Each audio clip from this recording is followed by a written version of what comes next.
Hello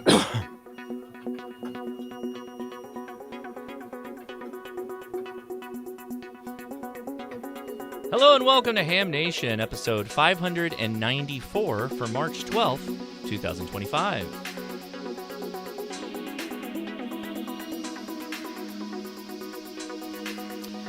What is up, everybody? And of course, it already changed on there. There we go. Go ahead and listen to the song for a second while I push this button. There we go. Now you can hear me. How's it going, everybody? I'm Josh Nass, KI6NAZ. Welcome back to Ham Nation. I got a very interesting show for some behind-the-scenes sausage making that hopefully is completely transparent to you. But we're off of Skype. Rest in peace, Skype. Give a rest in peace Skype in the chat.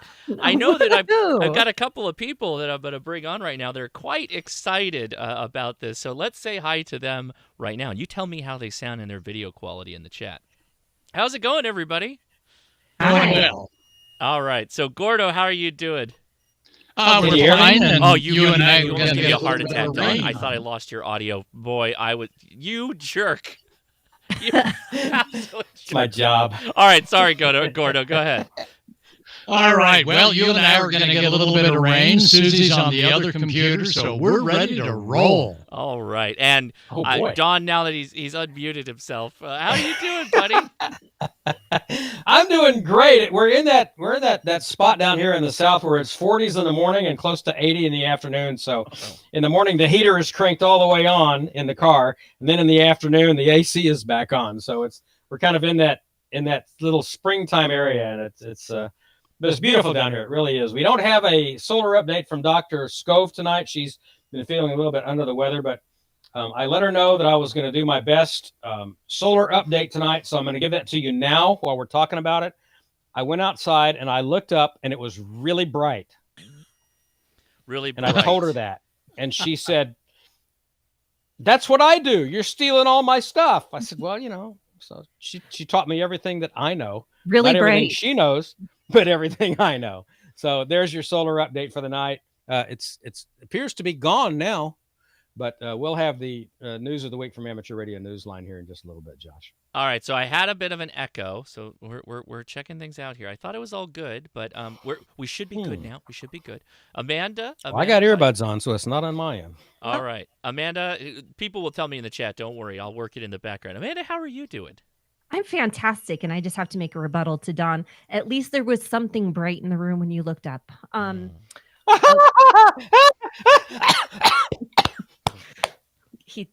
The hand you can't see is giving me I'm a number one. It's okay. So anyhow, doing fantastic here in Colorado. Don, I have to say I have some of the same weather, but our weather patterns work more like it's 77 degrees on a Monday and it's 45 degrees on Saturdays. That's we have that for the next month coming up. So that's we're doing that too. Yeah. And speaking of other things solar, everyone happy that the time changed, or are you totally bummed? No, the older I get, the less I'm able to handle it. I don't like it. Same thing. Except for that I seem to be waking up on time these days. So I'll take that. I always feel like I wake up and it's not dark out quicker when we're under the daylight, or whatever we are in right now. That's the best feelings, because then I feel like I'm not waking up in dawn. Yeah. I do like leaving work and there's still being sun up. I do like that a lot. Seems I like to be able to go to like club meetings and stuff while it's still light out, things like that. So I'll take this one, but I think the government wants to change it to a permanent of the other one. So of course. Anyhow, hey everybody, we have a great show tonight. We obviously Gordo's got a short shots, but we also have an awesome preview of an upcoming Most Wanted DXpedition. I can say that. We're going to be discussing all things Bouvet Island with Bob, W9AP. He was wonderful to come join us tonight. And he's also testing out with us our new situation here. And so thanks to Bob's been a trooper and a half. I just have to say that. So everyone stay around. I'm in the chat room tonight and we'll be taking your questions and enjoy the show. So with that, I'll send it over to Gordo. Gordo, take it away. All right. Well, thanks, everyone. And great to see you, Amanda and Josh, for coming up with a new video platform. And we've got some exciting news. So let's go ahead and tune in to.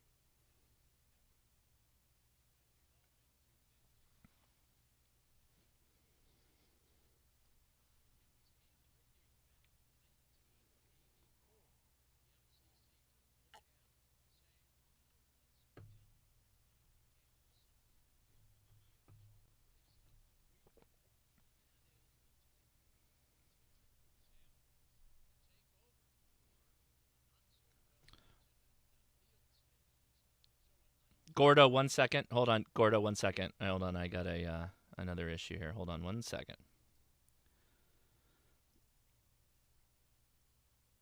No, that's my fault. Test 1, 2. Okay, Gordo, repeat everything you just said at the start. Sorry.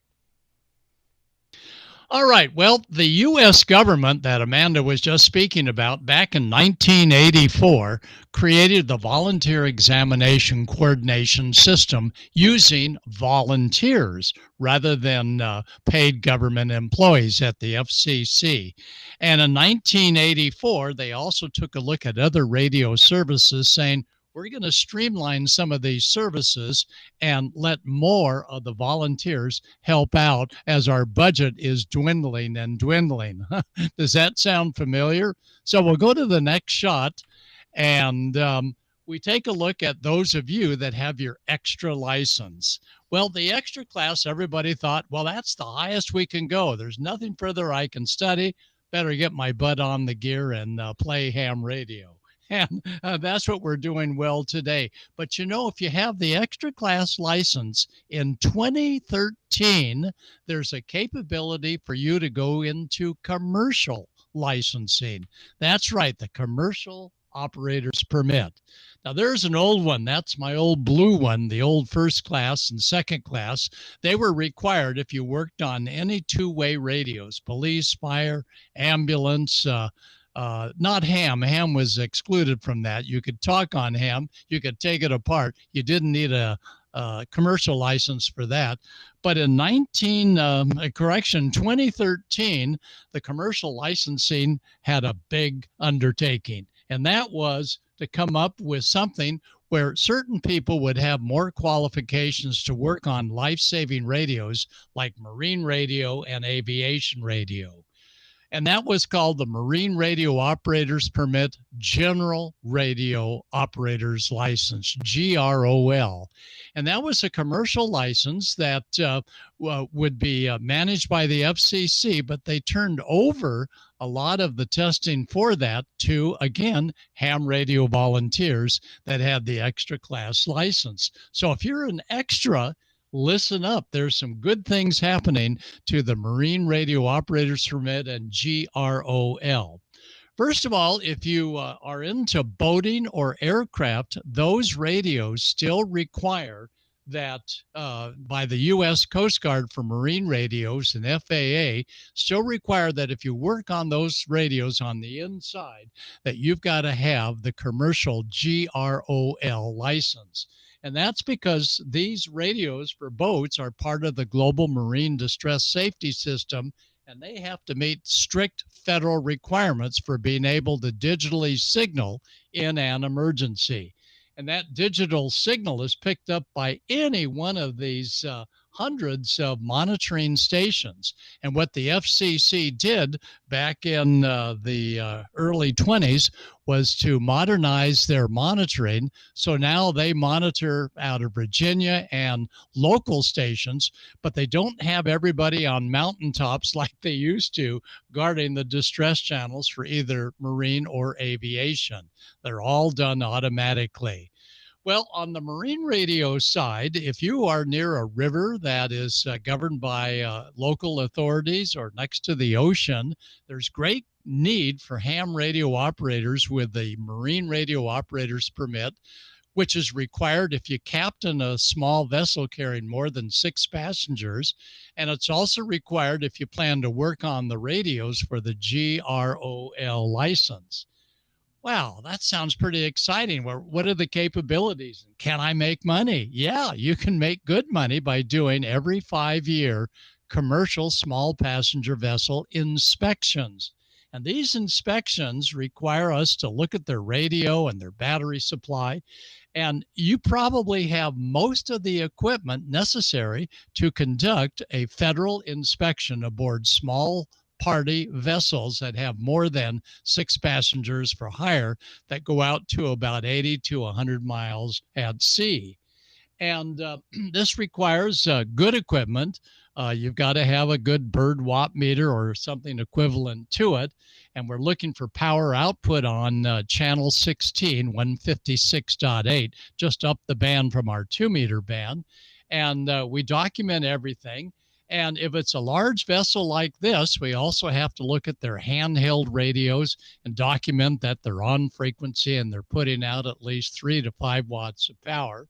And that can be done by you with an extra class license, but more important, holding the commercial MROP and GROL, elements 1 and 3. And we'll tell you how to easily pass those federal tests. So once you get aboard these small boats, you need to check over their paperwork, make sure they've got a valid FCC license, that they've got the Coast Guard paperwork, and the Coast Guard inspects these vessels every 5 years to make sure that they're seaworthy. So even a water taxi that goes more than 1,000 feet from docks, they too have to have the marine radio operator permit by the captain and an inspection by you every 5 years. You never know. Somebody said, can I drive by and can you inspect my vessel? And I go, well, I don't know about driving by. Well, they did. And here was a vessel that required a Coast Guard inspection, and they drove it right up to the driveway and we did it. Well, they didn't land a helicopter, but a certain helicopter that takes passengers for hire, they too may require an inspection.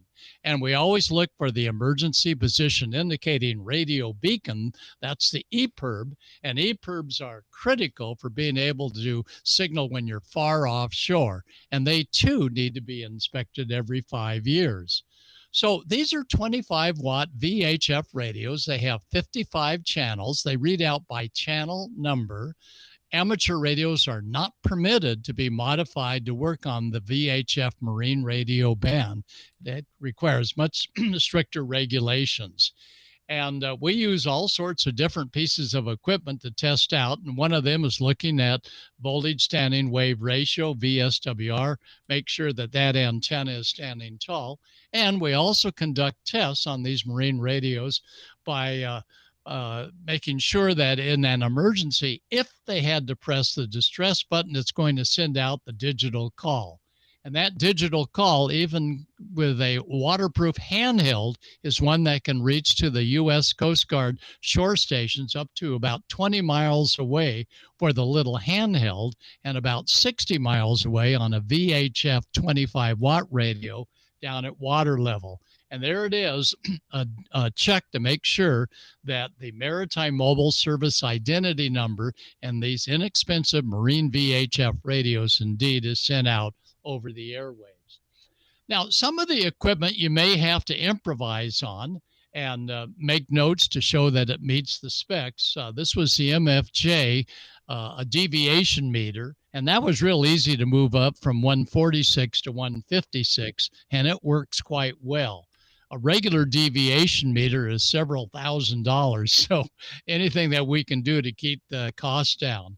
And yes, we check antennas, but no, you don't have to climb all the way up to check those VHF marine collinear antennas. And that's a microwave up on the very tip top that requires a radar endorsement if you're going to be adjusting the insides of that radar or other equipment. There's a marine VHF handheld, and we check it to make sure that it meets all the specs for what they call bridge-to-bridge communications from one vessel to another.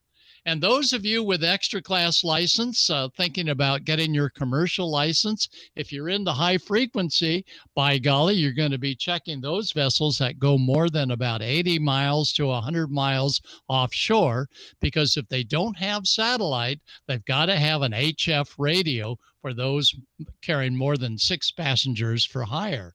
And we check that radio out way down on 2 megahertz.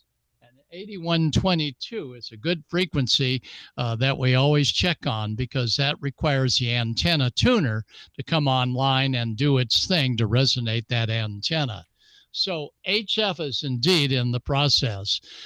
We also look for wiring. This is a little bit of wiring that did not pass our inspection. What a kludge. And we also check for any devices in line with the VHF radio and the antenna. Remember, your radio is a life-saving piece of equipment.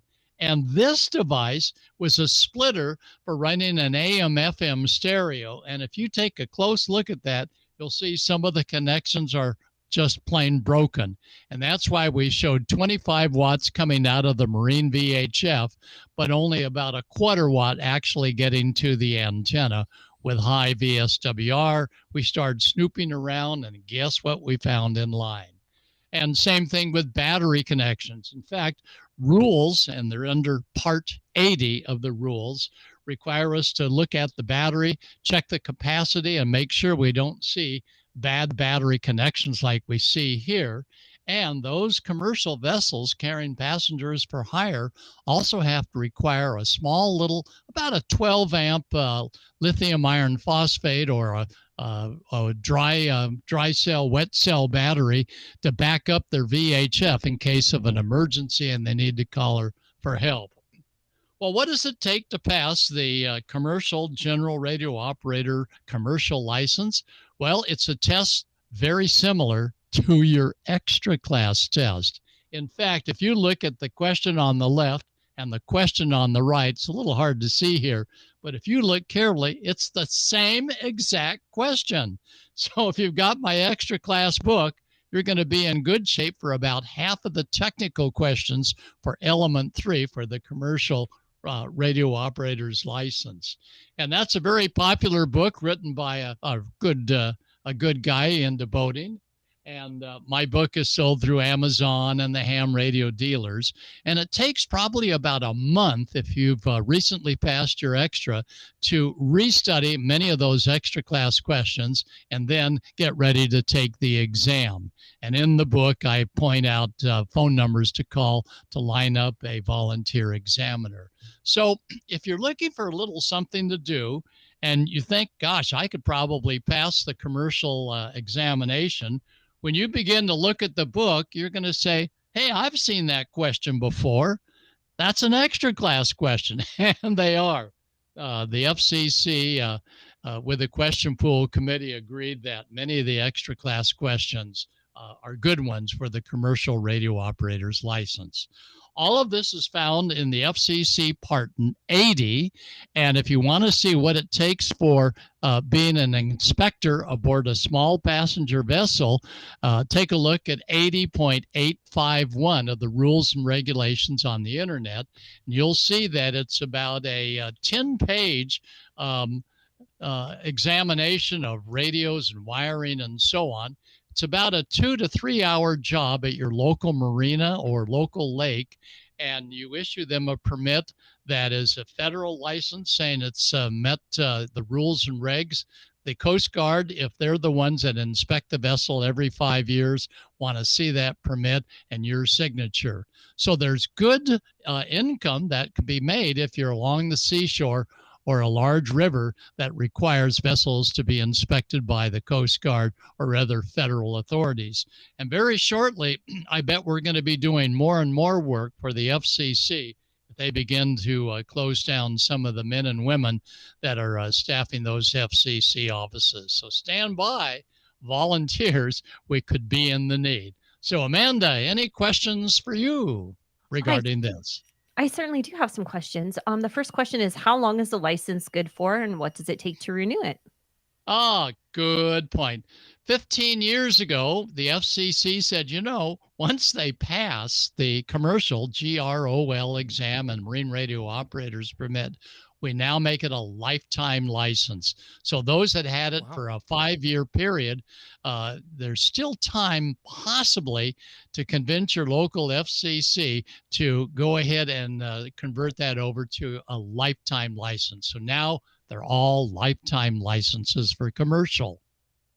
Very handy. And a question came across, but I think you actually answered it. But in case someone else was wondering that didn't see the question, do boats still use HF? Yes, Marine VHF is the #1 emergency radio system, part of the Global Marine Distress Safety System. And whether you boat at Lake Pontchartrain, How'd I do, John? Or the Atlantic or Pacific, it's the same channels as if you were overseas in Asia or wherever. So yes, the Marine VHF band is the principal #1 band for being able to reach other vessels in the area, as well as part of the GMDSS system that automates a distress call via digital selective calling. Very good. Perfect pronunciation, Gordo. Perfect. Sound like a local. A personal question here, because you're very familiar with boats. How frequent are electrical problems on boats? Aboard vessels are quite common because when seawater gets onto anything copper, it begins to corrode that copper to the point that it develops a film that actually turns what would be an Anderson connection into a no connection until it's cleaned off. So it's a real problem. And every 5 years, when we re-inspect these vessels, we're usually finding where they've got some connections that really need to be cleaned up or completely redone. What I've noticed about boat wiring is if you're ever following somebody with a boat trailer and you notice that, the lights don't work and half the wiring is hanging down and dragging on the pavement and everything else, it's probably the same thing inside that vessel. 100%. You're right, Don. Did you see the question from Jody? Did you see the question from Jody? No, go ahead. Yeah, this is a really good one, actually. So given the potential for life safety implications, I would imagine you'd want substantial liability insurance before you start doing this commercially. Is that true, Gordo? Yeah, it really is. In fact, I think everybody needs insurance for almost anything, including walking down the sidewalk and tripping over whatever that a neighbor left out there. Yes, it really is recommended.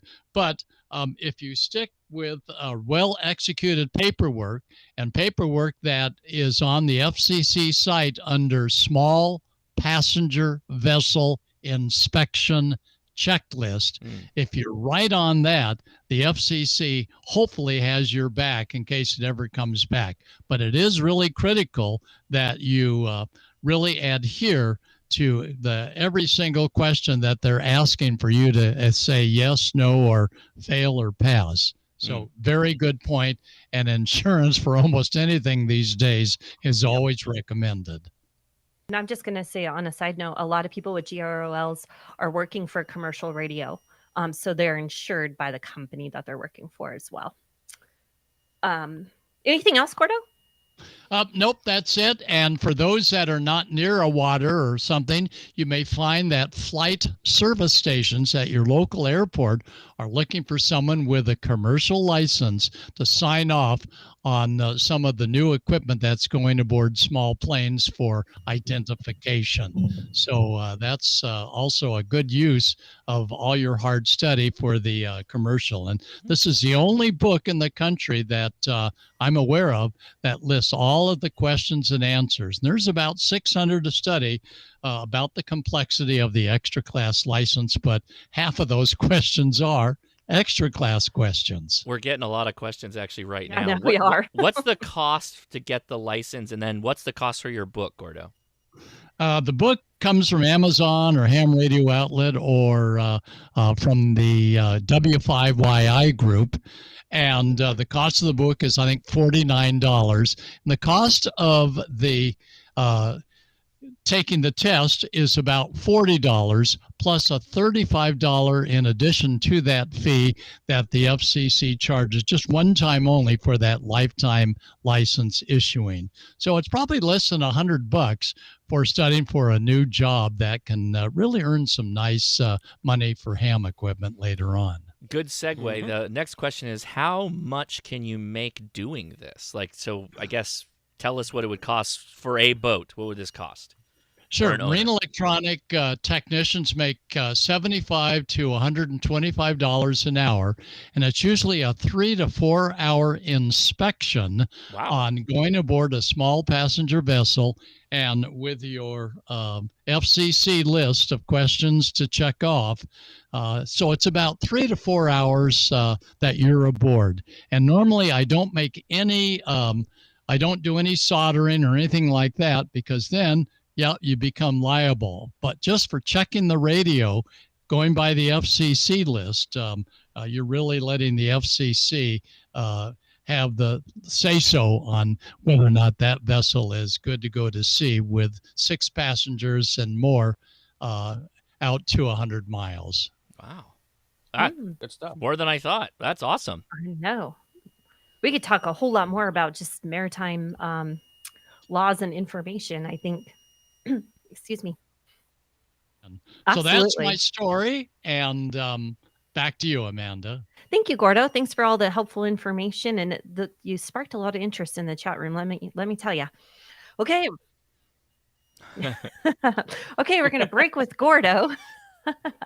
And we're gonna go over to the Midwest where they're still in winter 100%. Bob, W9AP, how are you doing tonight? Oh, I don't hear Bob. Hold on. I'm muted. How about now? Oh, Yeah. good. You You're also pranking me, Bob. You sound great. No, I just forgot. shirt I effect. just forgot to fire it up. Good evening, Amanda, and the participants tonight. Well, you're here to talk about the unicorn that we all know of, have heard of, very few have in their logs, the wonderful Bouvet Island. And you're part of the DXpedition. So why don't you start us off by just telling us how you got involved and what you're planning in the next, or when you're planning it for? Sure. Glad to do that. By way of introduction, my name is Bob Ronk, Whiskey 9 Alpha Papa. I've been a ham for almost 50 years, and my original interest was in DXing and so forth. I currently stand at 329 current countries confirmed. My first goal was to work everyone. And I don't see doing that in my lifetime, but I am a couple of countries away from honor roll, and that's my personal objective. When I start thinking about Bouvet and the DXpedition and so forth, one of the first things I learned as a business person was to know your audience and try to provide content to the level of the audience to satisfy their interests. So, Josh, if you go to slide number 2, we'll start from there. And I'm putting myself on you guys a little bit, guys and gals, but a bunch of questions like, why do you personally want to go to Bouvet? What makes you think you'll be more successful than previous groups? How come the budget is so big? What's your strategy or plan? So at the onset, I want to give you the boilerplate disclaimer, a couple of things. What you're going to get tonight is the latest and greatest info. You will know almost as much as the 3Y0K team if you listen through the entirety of the presentation. I really have 2 pretty common objectives. The first, to entertain and provide some new knowledge perhaps for each of you, and to inform. And I'll tell you flat out, I have a top secret objective that I'm not supposed to talk about. Well, we love things like that. I want your money. We really need your support to make a DXpedition like this possible. Bouvet is the remotest island on Earth, and we'll shift to the next slide. Give you a look at the team that comprises the group.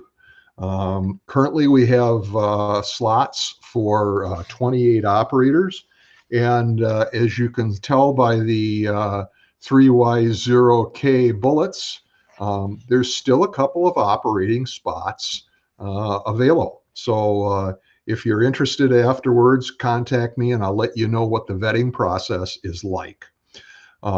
Many of the operators that are shown here were on the 3Y0J expedition in 2023.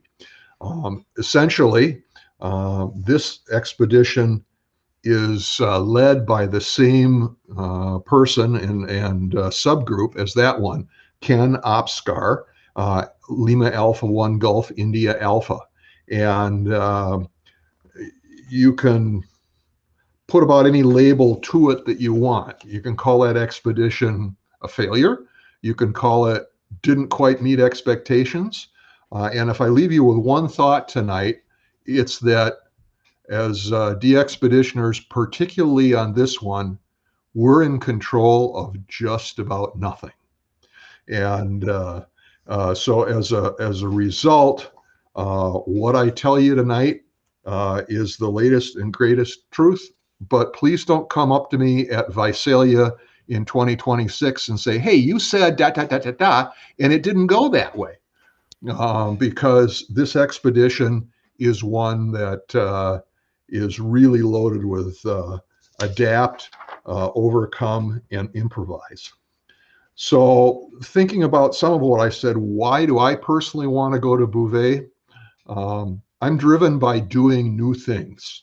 Most of my hobbies are somewhat risky, other than ham radio, although other than DXing and DXpeditioning, my passion in ham radio is building, maintaining, installing, uninstalling antenna towers and rather large HF antenna arrays. So that's probably not for the faint of heart.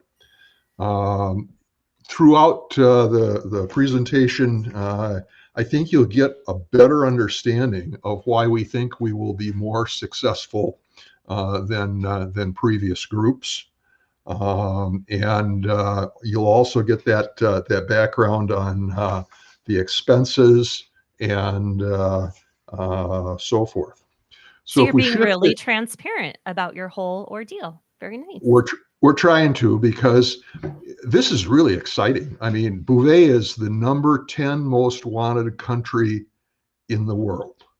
And if you were to look at the top 10, there's a bunch of them that probably aren't going to be active, let's say, in the next decade or more.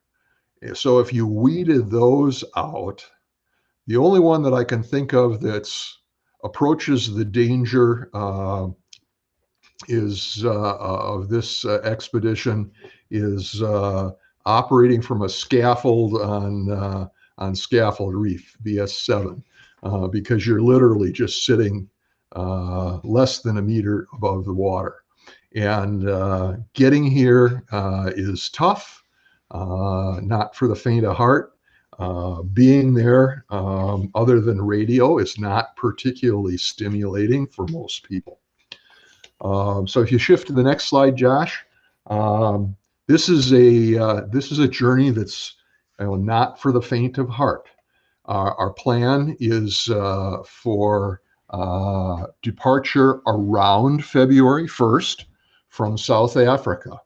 We'll spend about a week sailing to Bouvet and sailing back from Bouvet. And we've budgeted 3 weeks or thereabouts to be around the island. And you notice I didn't say on the island, because first you got to get there, then you got to figure out to where you got to, and then you got to figure out what your next steps are. But you can see the distance and the relative position. So how are we going to do that? Next slide, Josh. The last DXpedition, 3Y0J, utilized a 65-foot sailboat to get to Bouvet, called the Marma. And their plan was to land on Bouvet on Zodiacs. They ended up getting fewer people on the island and less equipment than they had hoped, because the weather was just not cooperative. And I'll talk a little bit about how we're going to address that. So we've contracted with ice tugs out of Iceland, and the ship that's shown in this photo, the Argus, is what we're going to travel on. It's about 300 feet long. The accommodations are very nice. I wouldn't call them luxury, but very nice considering the nature of the trip. So I've talked about the sailing time and the journey time and so forth. All in all, those of us that are traveling to Bouvet are expecting to be away from home for 5 to 6 weeks, including staging time and tear down and reconsolidation time. Next slide, Josh. What we're doing differently.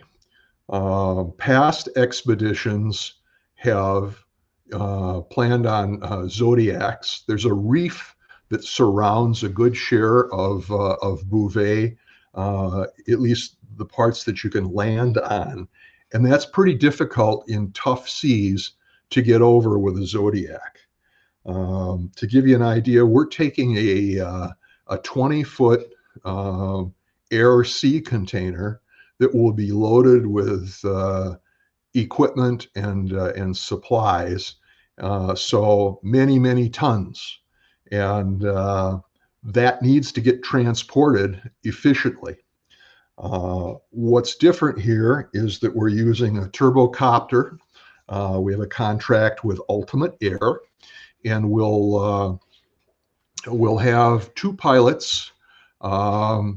A turbo helicopter that has capacity to carry about 3,000 pounds, but we think the safe rating on it is going to be closer to 22 or 2,500 pounds.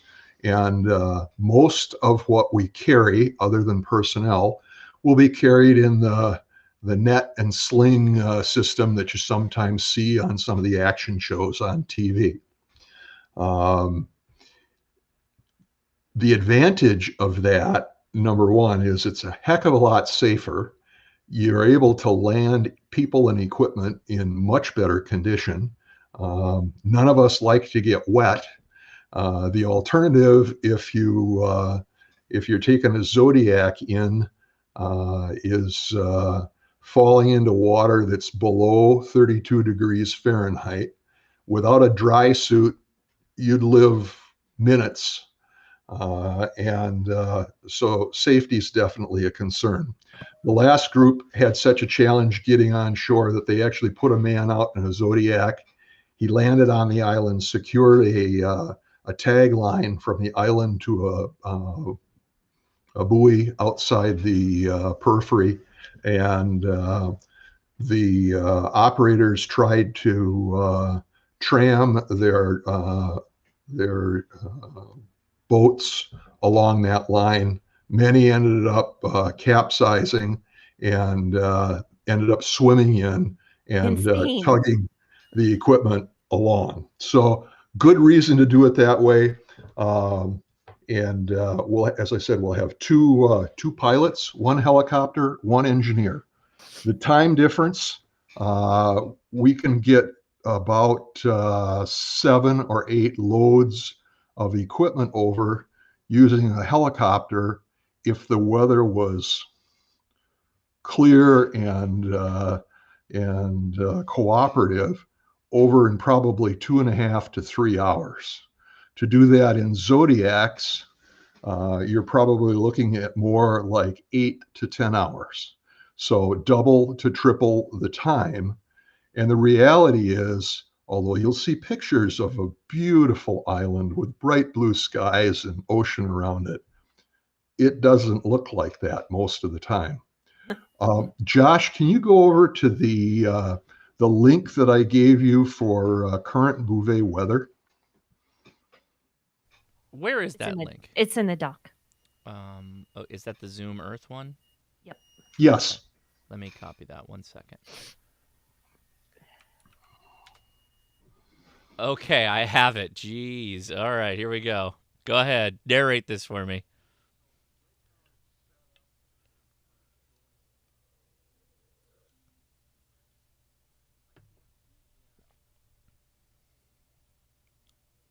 13 kilometers is what it's showing for wind speed. Or sorry, 27 miles an hour or 13 kilometers. That makes sense.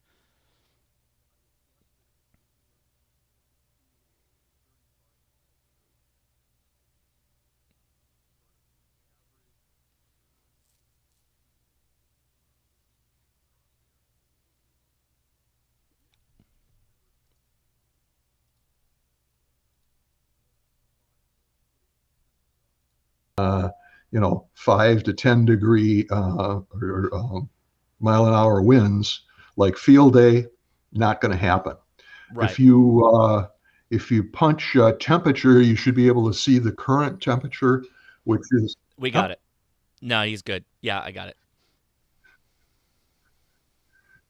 So if you highlight that, what you'll see is that the temperature is between 30 and 36 degrees on the island pretty much constantly. Well, Bob, tell me, what is the water temperature? Because this isn't telling us water. That's the real question. Yeah, the water temperature is probably in the upper 20 degree Fahrenheit to just under freezing. I mean, obviously we're not building ice pack around the island, but so hypothermic. It's cold. Hypothermic temps. Hypothermic. So we've seen temperature, we've seen wind. Why don't you take a look at relative humidity? 0. Oh, no way. It's that high? 92%? Yeah. Now imagine, especially those of you that live in the northern part of the country and in the mountains, how happy would you be to be in 32 degree weather with 90 to 95% humidity? No. You're wet all the time. Almost all the time. It borders on mist in the wind and so forth. And lastly,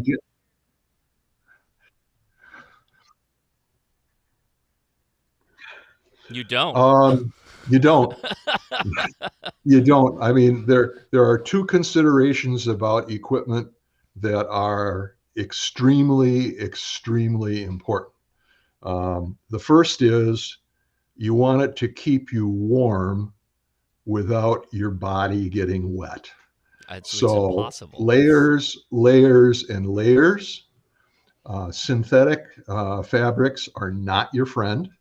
Wool and wool blends are the order of the day. If you're lucky and you get one of those nice kind of sunny days, you can take your boots and set them outside upside down and they'll dry out. You can take your parka and so forth and throw it over a rock and it'll probably dry out. You got to have spares. We think of it as 3 sets of clothing, primary clothing at least.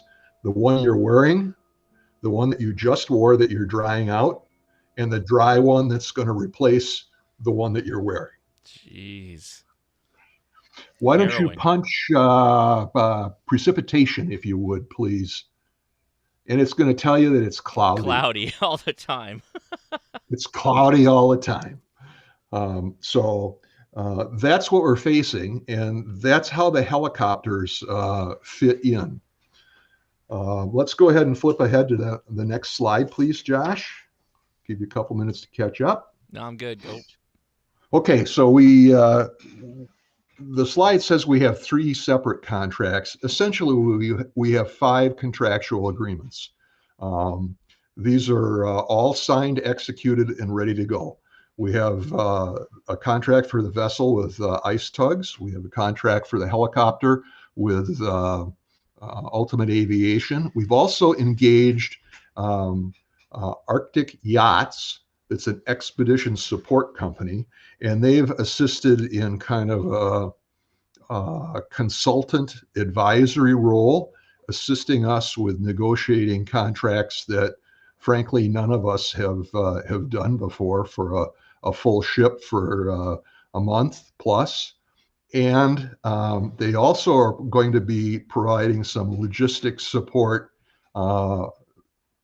for fallback scenarios once we get there should, for example, should the helicopters fail and so forth. There is a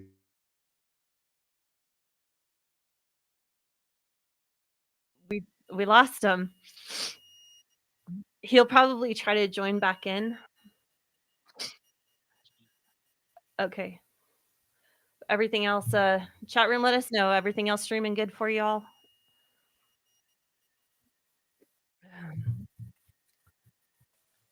Oh, Here he comes. There he is. There he is.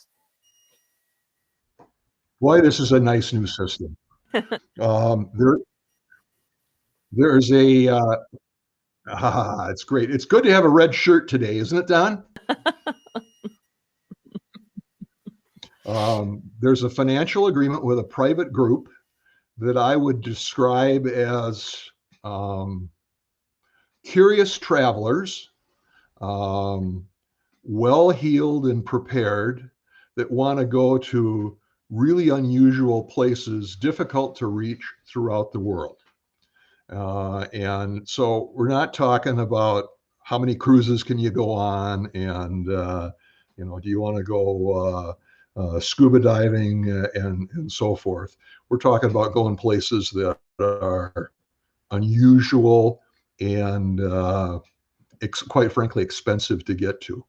So there's a group of 3 to 6 private individuals that we were put in contact with, and we have a financial agreement in place with them that will provide a substantial percentage of the cost or the budget overall. And of course, lastly, each team member executes a personal contract, not unlike a personal services contract, that outlines our expense contribution and obligations and so forth. Next slide, Josh. So what does this look like? Camp. There's been some discussion about the number of camps on Bouvet. And Bouvet is roughly an island that's 5.5 miles square, roughly. 90% of it is glaciated. You can't camp on the glacier. There are some tall rock faces that make it nearly impossible in some areas to scale. So a lot of discussion about what's our physical deployment going to be. And we're going to have one camp, and you'll see that shortly in the next slide. There will be 2 areas or locations from that one landing camp. Each will be set up with a sleeping tent, an operating tent, a community tent that provides a place for those that are not operating and not horizontal to congregate. It's also where our lovely meals will be prepared. The meals will be military type MREs, calorie based, to appropriately support us. If you can boil water and stir it in, that's what we're going to be eating. And then there'll be one sanitary location in between. So if you flip to the next slide, please. Here's what the island of Bouvet looks like. And we're going to land in the southeast corner, Camp Fia, and have our 2 operating locations there. I've overlaid this with beam headings, general directions to major populace. You can see North America is a pretty wide swath from there, from essentially due east to get to the west coast to northwest to cover the east coast. The island slopes upward from our landing point. Europe and JA will be a great shot from there. On the northwest corner, there's a red labeled NPI station. That's an automated weather station, and it's virtually impossible to be sighted anywhere in that area. The locations will be, and I'll talk about that a little bit more in plan and strategy, but they'll be walking distance apart. My hunch is that the sanitary will be located halfway in between. Next slide, please. This is a view of Bouvet that we will probably see only sparingly. You look at that bright blue sky and the smooth ocean. It doesn't happen that way. You'll see in the lower left-hand corner the 3Y0J location. We'll be calling that our lower area, and then there will be a number 2 3Y0K location located up towards the top of that hill, and the distance there likely 500 to 900 meters or so. So about a quarter of a mile to just over a half a mile apart, but it will provide safe walking distance for each of us. What we're likely to see is shown in the next slide.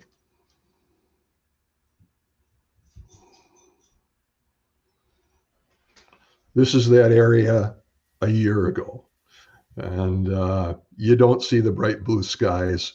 The ocean actually is calmer than I've been led to believe it will be, but a view from a year ago. So our plan strategy in the next slide. How's this going to work? I mentioned the two locations and how sort of we're framing those. The lower location essentially will be the main one. It's where our big 160 antenna is going to be, 27 meters tall.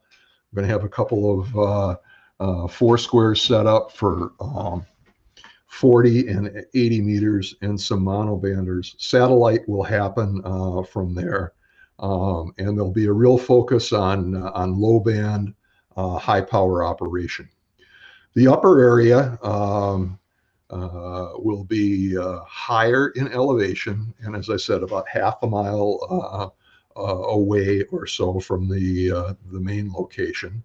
The masts that we'll use to support the antennas will be higher there, probably 3 to 4 meters higher, so about 10 to 12 feet higher than what we're using at the main location.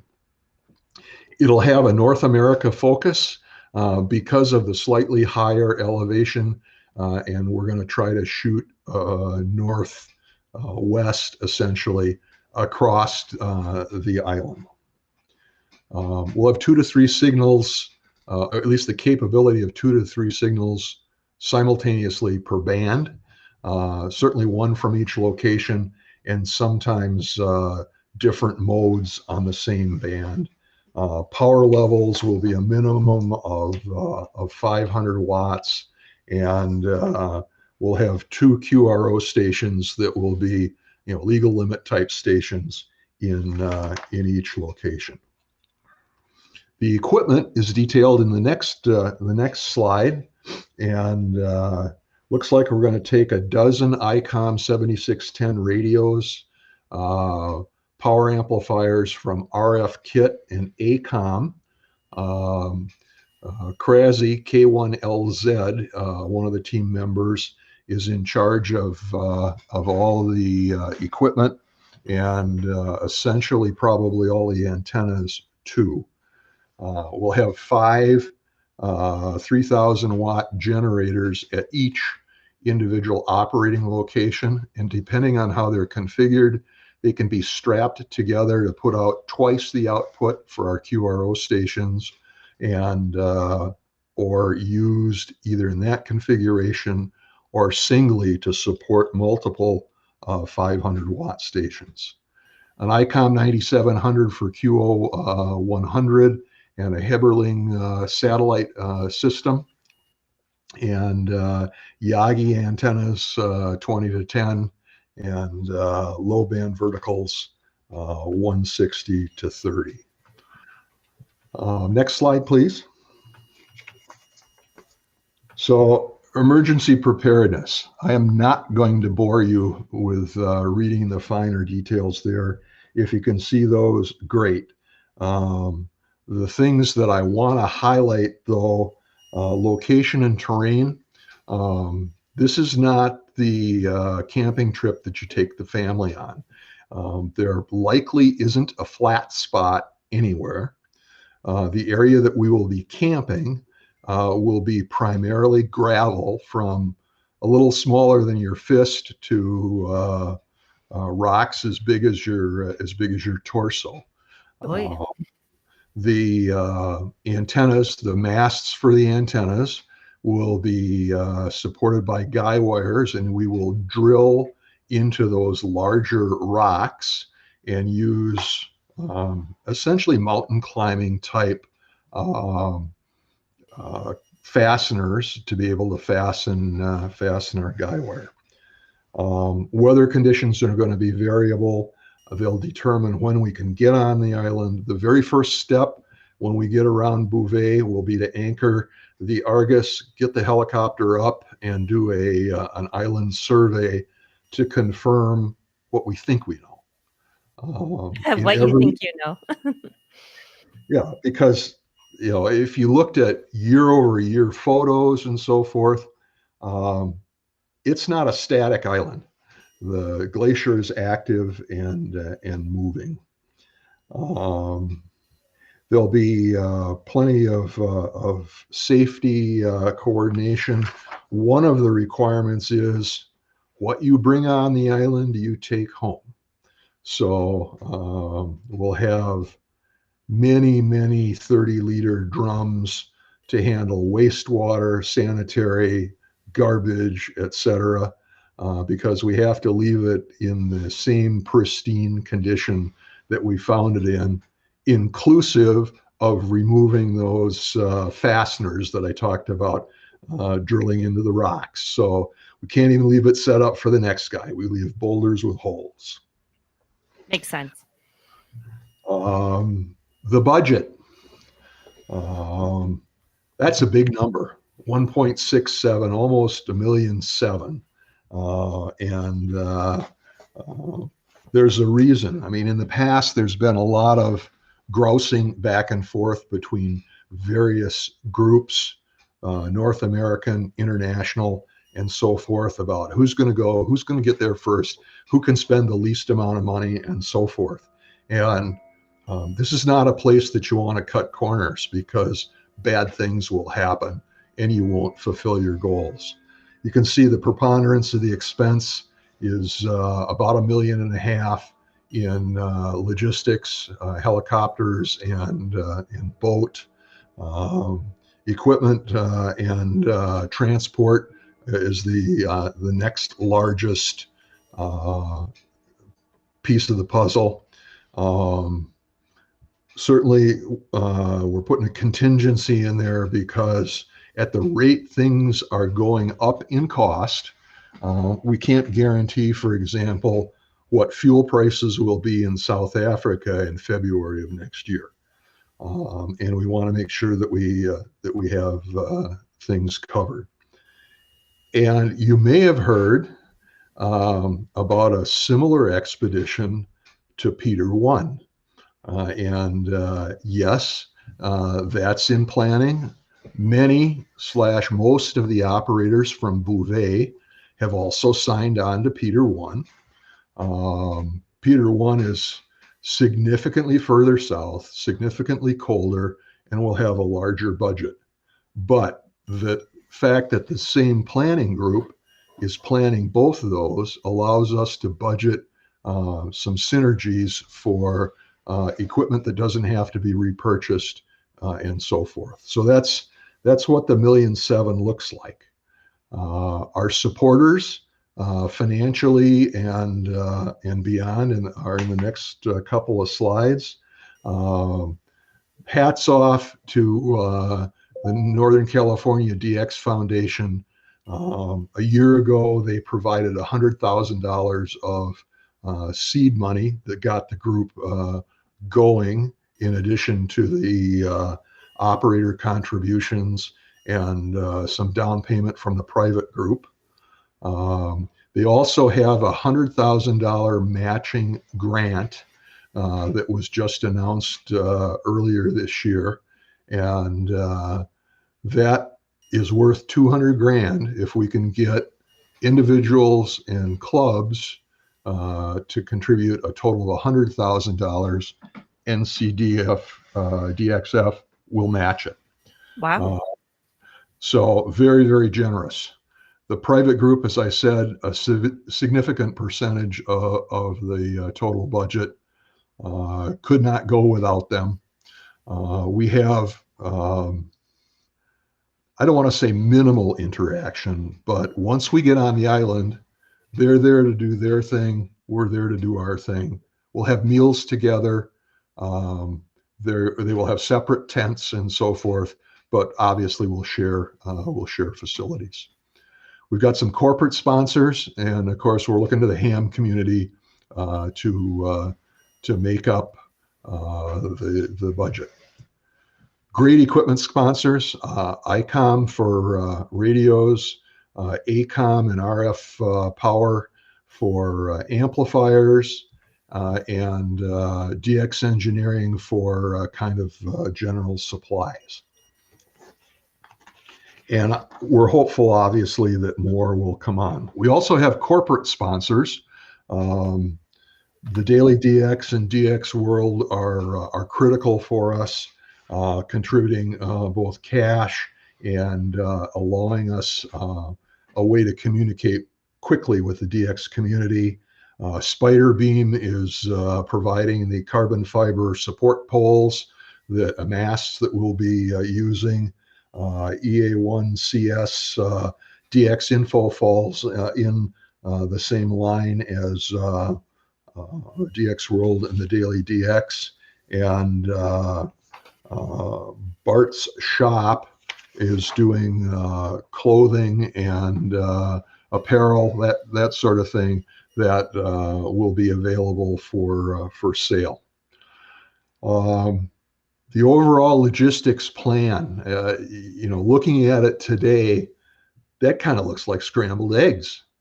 But the reality is that we're a multinational group. We have operators from South America, North America, Africa, all over Europe, coming together.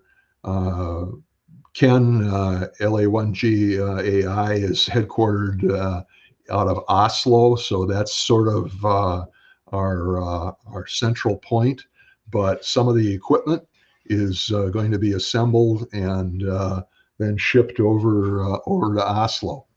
We'll be having a team meeting there early in May, just before Dayton, to practice putting up tents, because yes, putting up a tent big enough to house 6 people in 40-mile-an-hour winds is going to be a trick. We figure that what would normally take an hour, we'll have to budget 3-4 in each of our installation phases. A lot of the equipment, antennas and so forth, is being assembled in Bulgaria. That'll come to Oslo, and ultimately, per that thin blue line, it'll get shipped down to Cape Town, loaded on the Argus, and we'll go. After the DXpedition, we'll come back to Cape Verde. The majority, if not 100% of the equipment, certainly 90+, will ship from Cape Town back to Texas, where it will be inspected, reconditioned, and repackaged for Peter 1 a year later.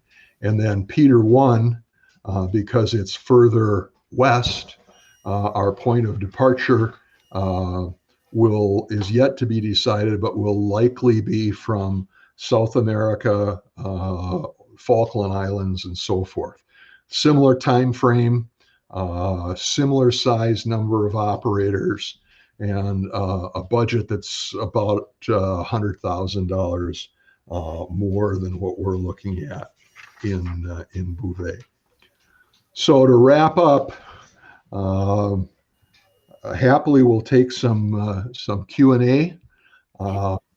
I'm hopeful that I've fulfilled my objectives, and extremely hopeful that my top secret one will come true.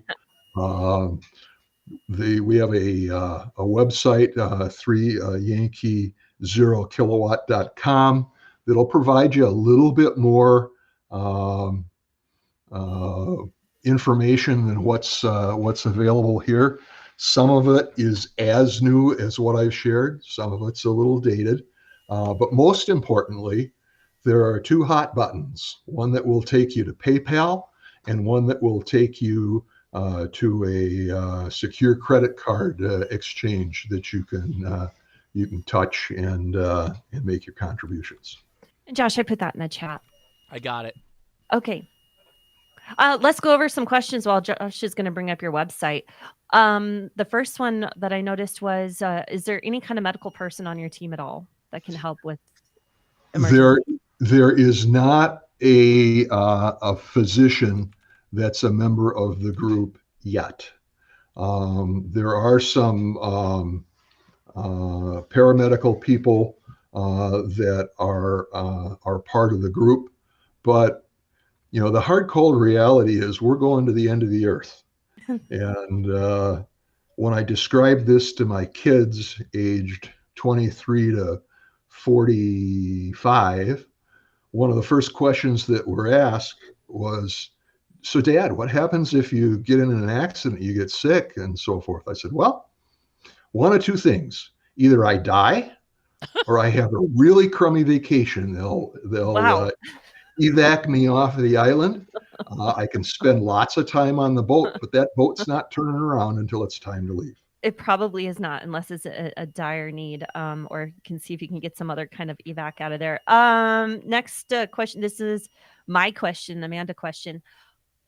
I know you have very limited space on what you can bring in your bags. I think you mentioned 120 liters or milliliters or something of space you can bring. Everyone's going to stow away something, like their own private bottle, whiskey, something. What are you going to bring? That's a great question. And I think I've got that narrowed down to one of 2 things.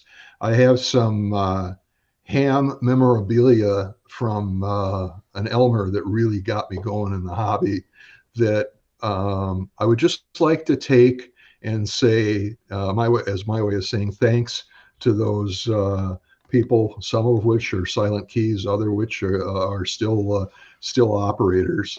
So it'd probably be something like a straight key that's near the top of the list, even though I'm a really crummy CW operator. And it's very sentimental. I favor good bourbon. So, buddy, there you go. So perhaps having a small flask of good bourbon to celebrate, I don't know, first contact, last 5 contact. Weeks. 5 weeks, you need more than a flask, I think. Yes. But so yes. that's in case things go really bad. So, if bourbon's going to be the last thing, you want that bourbon there. Yep. And by the way, we lost half the crowd after you started talking about MREs. Oh no, the crowd, we all went full MRE talk in the chat. We've been MREing it up. So we're sorry, but also, I mean, if you've never experienced the full menu of MREs, you're going to have a great time. Oh, absolutely. Some partake in them just for fun. And we actually, yes, I consumed and served some of those in New Orleans. we're actually going to, I hesitate to use the word fresh, but we're going to buy some fresher than MRE food in Cape Town before we leave. And, a lot of that's going to be driven by, pricing, what's available. It might be snack stuff. Something made this decade, and that may be, at least initially, a nice escape. My understanding is that the ship has a full kitchen, and while we're on the ship, we'll eat fairly normal meals. That's fantastic. Now, if anyone takes anything away from this, first of all, this team of 20 is amazing. And they're putting in, even though they're getting donations, they're putting in a lot of personal time and money. Okay. Yep. And it takes you I'm going to say it takes you nothing, but it's $5. That's your Starbucks for the day. Just give them $5 and help them out.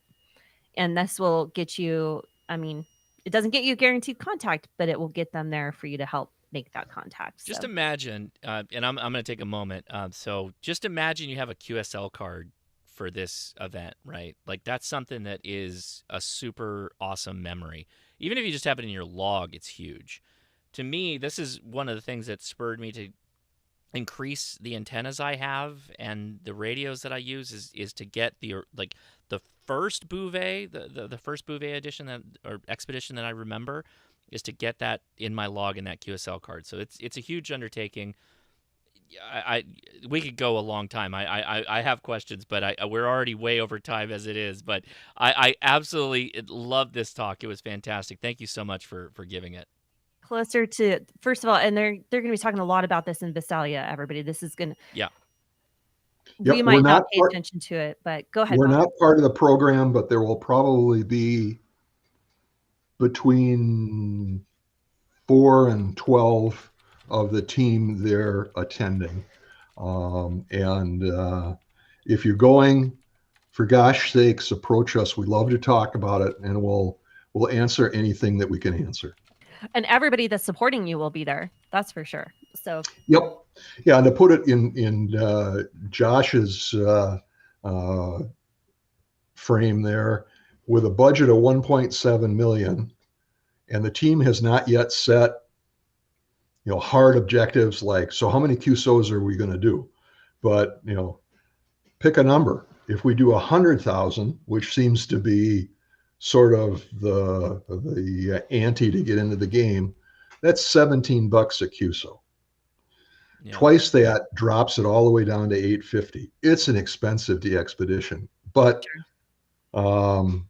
there hasn't been a well-performing expedition there in more than a decade. And that was your plan, is you spend more money to have a better trip. So, you get what you pay for, kind of thing. Okay, so our plan is we're going to have you back at least on one of these shows, Josh's or ours, and then we're going to go into etiquette on how to work Bouvet as well. So everyone stay tuned. Yes. Stay tuned for that. So we're going to give you tips, tricks, what to do, what not to do, and who's showing up at your house when you don't work split. Yep. Yeah, and track us down, Visalia, Dayton. I also chair the W9DXCC convention, and we'll be on the program there in the fall. And we'll be a lot of places. Fantastic. Thank you so much, Bob. We appreciate you. Stick around until the end of the show. We have a fun ending, but we got to send it over to Newsline. Don's got to earn his keep around here. No, Icom. Icom first. Oh, Icom first. I'm sorry. We all have to earn our keep around here. We do. Okay. Technology, unmatched reliability, and user-friendly design, Icom's amateur radios are the gold standard for ham radio enthusiasts. Whether you're chasing DX, experimenting with digital modes, or leading a local net, Icom radios deliver crystal clear performance and seamless connectivity. With a legacy of innovation and commitment to quality, Icom continues to set the benchmark for amateur radio excellence, making them the trusted choice for operators worldwide. Introducing Icom's IC7760, the pinnacle of base station excellence for amateur radio enthusiasts. Designed to deliver unmatched performance, the IC7760 features state-of-the-art technology, exceptional RF clarity, and an intuitive interface, all housed in a sleek and durable design. The base station features a separate remote control head and RF deck, providing excellent flexibility for installation. Place the RF deck closer to the antenna feed point, freeing up space on your desk. You can also connect the control head to the RF deck through your home network, enabling remote operation from anywhere in your home without need for a PC. Pair the IC7760 with a powerful ICPW2 linear amplifier and take your contesting experience to the next level. The ICPW2 seamlessly integrates with the IC7760, delivering a massive power boost and enabling enhanced long-distance communications with DPD, digital pre-distortion, and a built-in 2x6 automatic antenna selector for SO2R single operator 2 radios. Together, they define what's possible in amateur radio, setting a new standard for global connectivity and reliability. For more information about all of Icom's great amateur radios, visit icomamerica.com/amateur. And a huge thank you to Icom America for sponsoring the Ham Nation here on the Ham Radio Crash Course. We appreciate you very much. Every time we're live, we give away 3 swag packs. We pick 3 winners, and then at the end of the month, we give away a radio. And so, what is this month's radio? Nope, got to keep going. There it is. They're sliding in there like that look. Okay, it's an ICT-10. We're giving that away this episode. And the winners of the swag pack is Nathan B. Congratulations. Nathan A. KQ4QZY, and Robert P. WD8NVN. You get a bag, t-shirt, some assorted swag and whatnot. But for the radio winner, it is Michael B. KF6YAL.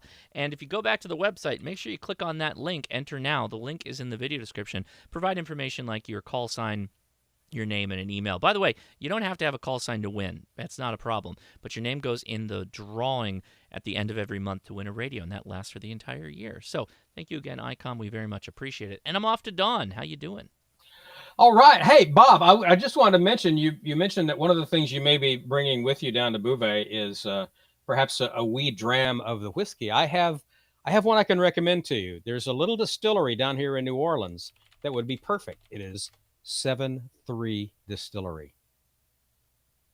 Nothing to do with ham radio, but it's 7-3 Distillery. I've tasted it. It's really good. So something for your list there, 7-3 Distillery. And while we're talking about really cool things, the Dayton Amateur Radio Association just announced their 25 Hamvention Award winners. Technical Achievement Award, Dr. Christina Collins, KD8OXT. Special Achievement Award, Julio Ripoll, WD4R. The Club of the Year, the RV Radio Network. Very, very cool. Amateur of the Year, good friend of ours, Mr. Neil Rapp, WB9VPG. Yes, he was a ham in 1976 at the age of 5, and now he does a whole bunch of youth stuff with the youth on the air, and he's a great friend and a great mentor to a ton of people. So congratulations to our good friend Neil Rapp. He's also, of course, a member of the Amateur Radio Newsline crew, which dovetails straight into this week's news. Let's go ahead and get into it.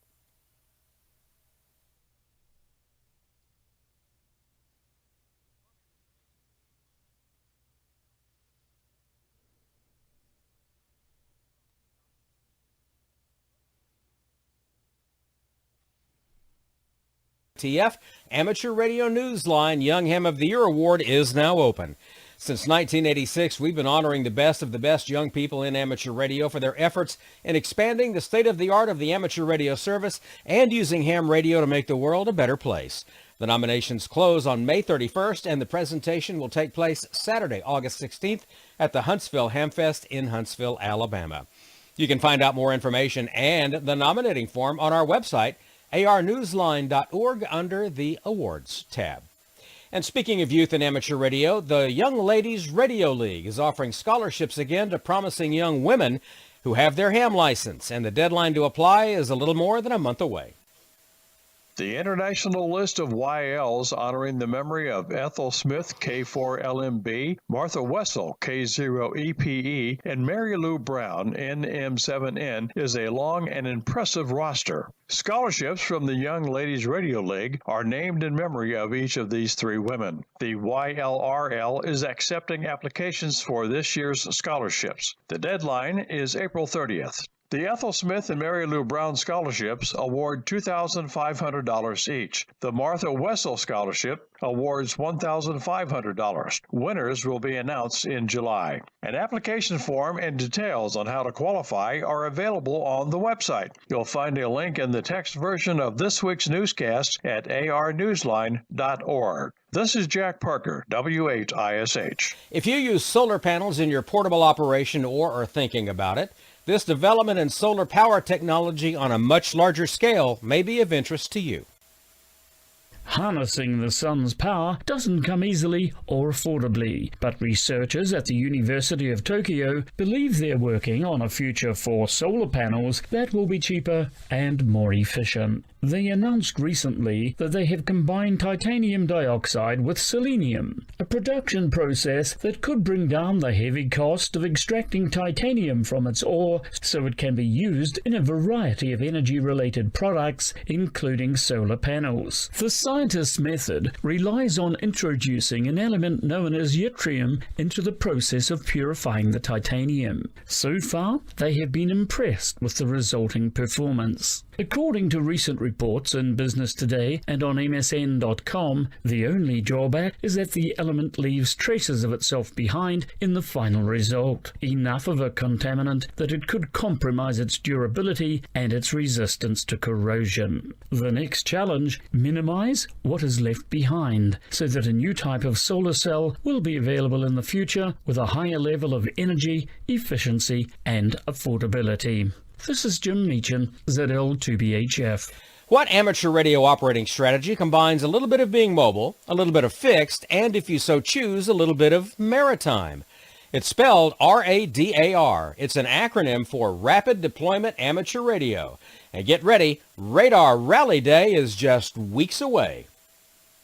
Eddie Layton, ZS6BNE, pioneered the operating concept more than a decade ago in South Africa with an event known as the Radar Challenge, which was embraced worldwide by portable operators. This year, the Radar Rally, which takes place on April 5th, keeps the spirit and the strategy of the original challenge. The 4-hour rally is particularly appealing to hams who are accustomed to working portable outdoors, and this is an activity that can be combined with summits on the air and parks on the air. Operators spend 4 hours setting up a station as quickly as possible, making 5 contacts, then dismantling the station and moving to another location to do the same thing again. According to the rules, the required distances vary depending on whether the radio operator is walking, cycling, driving, or even canoeing. All bands and modes are acceptable, but the use of terrestrial repeaters is not. This is Randy Sly, W4XJ. Find out more at radarrally.info. And one final note, we at Newsline are mourning the loss of Hap Holly, KC9RP. Hap was the founder of The Rain Report and a dear friend to us. For more on Hap's amazing life, please listen to our report in this week's Amateur Radio Newsline. And that's all from the Amateur Radio Newsline, your independent source for amateur radio news since 1976 at arnewsline.org. With Jack Parker, W8ISH, Jim Meechan, ZL2BHF, Randy Sly, W4XJ, Karen Eve Murray, KD2GUT at the news desk in New York, and our news team across the globe, I'm Don Wilbanks, AE5DW. 7-3. We'll see you next time here on Ham Nation. And a great job, of course, by the Newsline crew for getting that all together for me to assemble for you. And again, a reminder, nominating period is open now for the Young Ham of the Year Award. Go to arnewsline.org. Look under the awards tab. All the information in the nominating form is right there for you. Back over to, who do we have, Amanda or Josh? One of you two. I get it. It's me. Okay.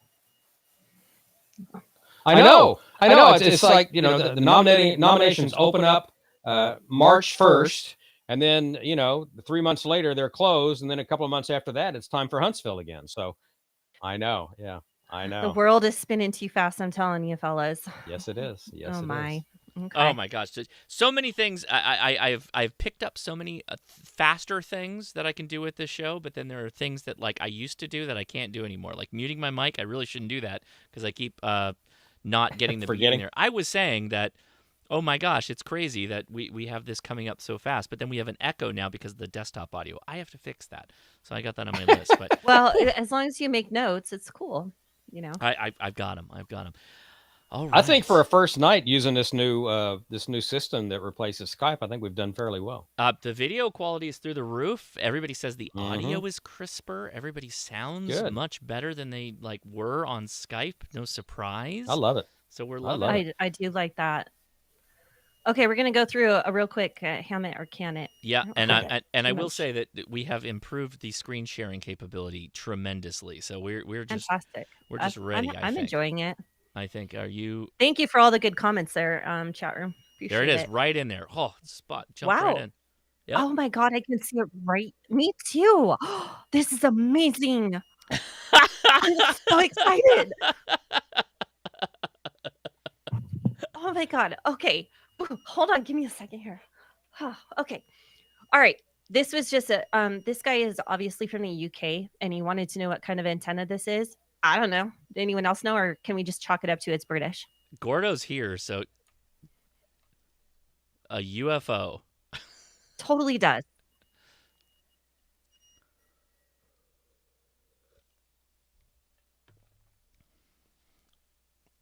You want to know what I think it is? I think it's radar. I think he's running radar. People are saying Omni TV, space. I don't know. So we still don't have the answer. He thought maybe weather related. But you think it's radar? Somebody said radar. I don't know. No. Well, Gordo's there. Gordo, what do you think? Yeah, Gordo. Okay. If that's a Roan 25 kind of tower, yeah. So it's probably like 2 feet across. And someone did say Omni TV, so possible. Okay, the antenna really doesn't make the difference here. I just saw people doing ham radio in a Cybertruck, and so it's not political. Who's doing ham radio in a Cybertruck? Send me pictures of how you have your install. I'm just the whole body is stainless steel. The whole body, like you can make the whole thing an antenna. Like, why not? It could be an antenna, but I don't know if it would mess up your electrical system, and I totally would be scared to do it. I would. Yes, it is. Yes, it is. Brilliant. Okay. So anyhow, KC5JKN, if you have ham radio installed in the Cybertruck, send us some photos or do a video and send it to us. I want to know, just out of curiosity. Okay. Oh, this is just kind of depending on what state you live in right now, they're canceling Skywarn spotter training. So Colorado is one of the states that has been canceled. Sound off in the chat if I think Kansas's are still going. Goodland looked like they were still having active classes, but it's very fluid right now, everybody, as we know, with layoffs this and is things like like a that. Doge thing? Well, NWS is losing a lot of people. Oh no. They lost like 1,200 people. So I'm guessing this is going to be one of the first things on the chopping block of extra activities that aren't going to be supported by the NWS. It's my theory. Right. It's my theory, everybody. But there's ways to possibly counteract this. Write your representatives and let them know how important Skywarn is and that it actually doesn't cost that much money to the government because we're all volunteers. And it's helpful, and it has, I don't know how many lives it has saved, but putting out early warnings and severe weather warnings is very important. So if your classes are getting canceled, let them know who it's going to affect. That's all. That's all I can say.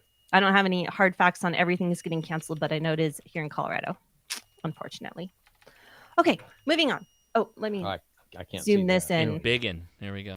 This is just a random question. Because he's Josh KF8DEF is torn on if he wants to get a vanity call sign, And this is always like a big question that people have in their groups. You hear this question on repeaters. I just got licensed. What do you think? Can want a vanity? Just want to know. Josh, you never went for a vanity. You're just who you are.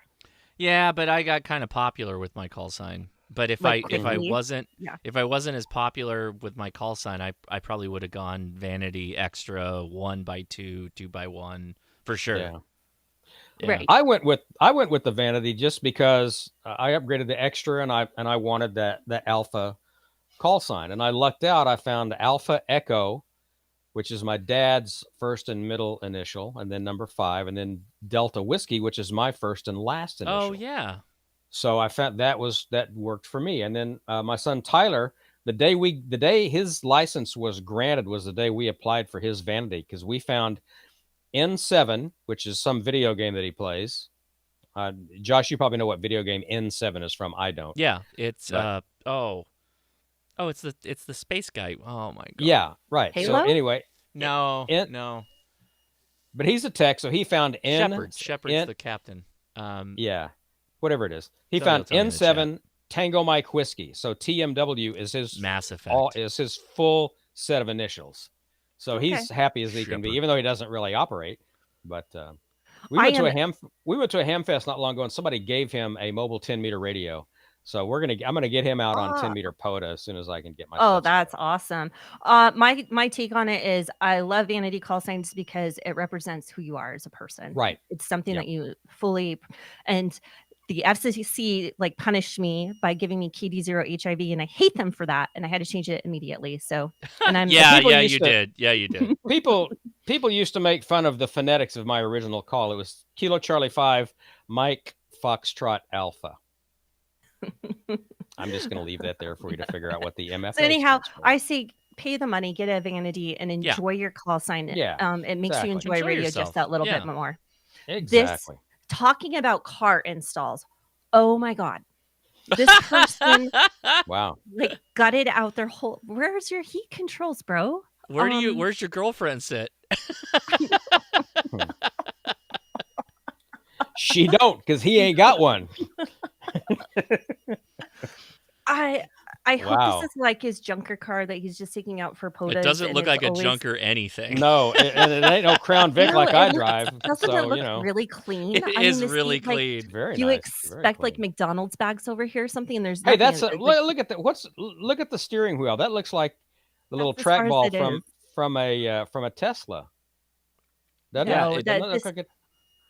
I don't know what it is. I don't know. I know Tesla I has just those little found it trackballs. hilarious. That is a Tesla, someone's saying. That's a Tesla. Yeah. No. Yeah. I that's need a more. I Tesla. need Wow. harder core proof than that. Look at those pedals. That is. Yeah, No, because you guys. Tesla, you can't run the screen like that. I think that No, might... that's the trackball from a Tesla. Look at that. no, on the but the steering wheel. That is screen, the screen above No, the that's- radio, This. that Yeah, you what is you that? can't utilize that for ham radio. no. I don't. That's weird. I don't know what the hell. This is that a Somebody shop. help us out. It's a shop. And they're. I don't even know. They don't even have a call sign on their username. HF Mobile on doesn't Twitter. say anything about. Yeah, no, just wow. Well, who knows? It's clean. I'll give them that. Yeah. It is very cool. This is just a really cool base for Oh man. a tower install. This Wow. person went above and beyond, and I saw a bunch of his posts on Twitter, and amazing. Like there has to be so Wow. much money just on the base for this tower. I can't wait to see the tower. Yeah. That ain't going nowhere. And I have another photo. It just shows a dude in there. Look Oh, at how yeah. huge it is. Yeah, Oh, that's going nowhere. crazy. Wonder Yeah. how I don't tall know. a tower he's putting on that. I know. I'm gonna. I started That's a following big him so tower. I can pay attention to where the story goes. So. That's a big tower. Oh my gosh, this antenna. First of all, you can't read the language, so I did interpretation, but basically all I got out of it was it's for 70 centimeters. But Hmm. and he has Interesting. his radio set to a hotspot. I don't know if the two are related That's or not, cute. but I found Is that a- it's cute. It looks like a magnetic loop almost. It doesn't is, for a yeah. handheld? it is. It's a mag loop for a handheld. It said, yeah, magnetic loop. You can even read that in, Oh, I see in that now, whatever yeah. language Wow. it is in. So I've never seen that SWR before. 1-to-1, and it has hotspot breach. Anyhow, Hmm. it looks like he's having some digital fun with it. Wow. Fun. It's just cute as hell. I would It be is worried super that I cute. would I like break the little it. holes through the loop. Yeah. Yeah, I That's could neat. totally break that. I'd break that immediately. Yeah, Or if because of course yeah. that needs to be lighter, so you put holes in it. Right, Yeah, right, and right. if yeah. I clipped it, Speed like holes. on my belt loop or something like that, it'd totally catch Yeah, on something and It'd never make it. it'd Yeah, be destroyed. That's But cool. It is cute. That's It very is cool. very cute. This is What? crazy. 100 megahertz transmitting antenna element. It's one Oh yeah, element. that's FM broadcast. Or, Is yeah. it? Look FM at or- all of that yeah, copper. Uh-huh. That's crazy. That's broadcast. How much money is that? A Just- bunch more lot. than you got. More than you got. Again, in another language that I didn't understand. So I got I did the translate on this one. Never mind. Okay. Oh, that does not belong in here. Honey That's where that badger, picture badger went. time. Honey It's badger badger. time. Tyron So- Matthew. I was doing clip art for a customer and I'm putting together a Riddicritter brochure for them and I needed this picture and I saved it in the wrong folder. Now I know where it is. It's badger Okay. time. Reminder, the lunar eclipse is coming Yeah, up. Friday. So Yeah. everyone get out there. Hopefully we have some good skies. I don't even know what time. Does anyone know what time we're going to be able to view it? Google's your friend. I don't know. off the Yeah. top of my head. Look it up, people. After dark. We don't have a lot of time, so I'm going to skip this. I'm just going to close. Josh, I Yeah. hope to talk about that on your show. There is a whole lot of deregulation discussion on the FCC. I might end this and shoot the video for that because I there's was hoping lots- you were going to do a video. There's a lot to talk about. Yeah. Yeah, somebody said don't get a strike on Josh's channel. Well, yeah, there's a lot to talk about on that. I don't know. Right. But wow, yeah, that one of our longest potential episodes, testing out this new system. So I guess we did okay. Most of this was just me I think it sorting out passed. some little nuts and bolts stuff. But yeah, good. I Totally. think it passed. Yeah. We the maiden voyage and we didn't sink the boat, so I think we're okay. Yeah, the water was outside the boat, most of it. We It's bailed because it out. we We're good. brought Argus with us. Bob. We brought Bob. Argus Bob was to our the- good to luck the table. buoy. Yeah. Well, Okay, let's wrap this up. yeah, we Everyone gotta go go. to some- Do you have nets? go- You blow through Go them. to way over. nets, definitely D-Stars, hot and live. So get on the nets, enjoy them, and join us again on March 26th. Will be our next episode. We'll be recapping another POTA at Dry Tortugas. That's right. And we'll actually be in springtime the next show that we have too. Yeah, I'll Yeah. take that. Last days of winter this couple of weeks. So All right. There you go. Well, thank you everybody for watching. Until we touch again in 2 weeks, we'll see you. 73. 7-3.